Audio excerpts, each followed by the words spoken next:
Mobile to Miami. We talked about that down in Mobile last year. You know, if you're coaching the Senior Bowl, you didn't have a real good year, and but we kind of met before we went and said, let's make the best out of it. Some of the fruits of that labor, Debo Samuel, we coached him all week down there. Dre Greenlaw was on the opposing team, and you get to spend a week around those guys. We had a special dinner down there in Mobile. Somebody had coined the state from Mobile to Miami, and it's unbelievable that here we are. It's pretty awesome. How does it feel to go from a player going to an executive going? I'll tell you what, I never thought you could equal the feeling as a player going to the big one. But this feels just as good.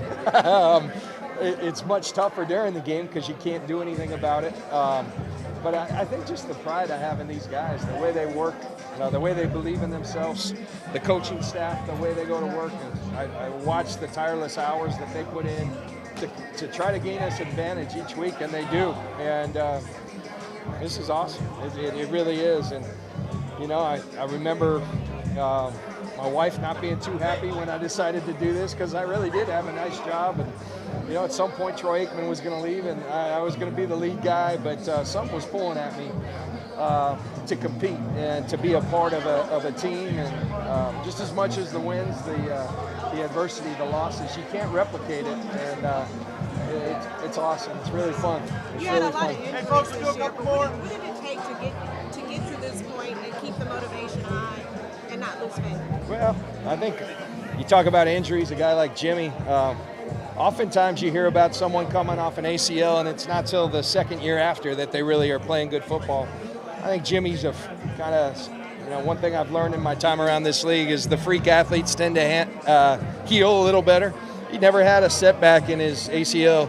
I mean, he basically went through a whole offseason, and Jimmy's a rep player. We like getting him a lot of reps, and it was unbelievable. We're like, at some point his knee's going to swell. It never did, and that allowed us for him to really improve. I think a lot of guys have been DJ Jones, one of our best players. Ronnie Blair's a guy not a lot of people know about, but we felt so good about him and the depth on our D-line. But I give our scouting staff a lot of credit going and finding guys like DeMontre Moore, and then he breaks his arm. And next thing you know, we bring Earl Mitchell back, and you go get a guy like Zettel. All these guys have contributed. I couldn't be more proud of Solomon Thomas. I mean, a lot of people talked about what he hasn't done.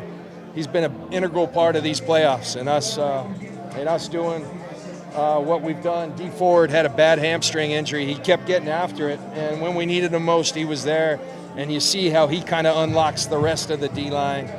Again, you go back to speed, and when he's on the edge and Bosa on the other side and the Twin Towers in the middle, that's a tough deal to deal with, and it's a lot of fun to watch. All right, guys, last one. I feel like a guy like those couple last moves, the tomahawk, everything. Did you feel like you were that close when you walked into the spring? We just wanted to keep making good moves, I think there was a point, in the training camp when it was hard to run a practice because our D-line was wreaking so much havoc, and our lunatic D-line coach, Chris Kasarik, who got a lot of bluster but also has a lot of thought to what he teaches. He's one of the great teachers in this league. It was hard for our offense to operate, but I had been around that before in Tampa with Sapp and Simeon, and you knew that's a key element. You want to win in this league, especially a league that's so geared towards offensive success. You better be able to knock quarterbacks down, and I had a pretty good feeling that not only with our front line, with the depth, that we'd have that. And guys like Bosa, we knew he'd be good. I don't know if we all knew he'd be this good this early. And D, unfortunately, hadn't been there a whole lot, but when he's been there, the numbers speak for it. We're a different team. Quan coming back, one of the most selfless things I've ever seen. Doctors told us it'd be 6-month injury, comes back in 9 weeks. That's unheard of, and that's mindset, and that's inspiring. And I love this team. I really do, and it's a joy to be around.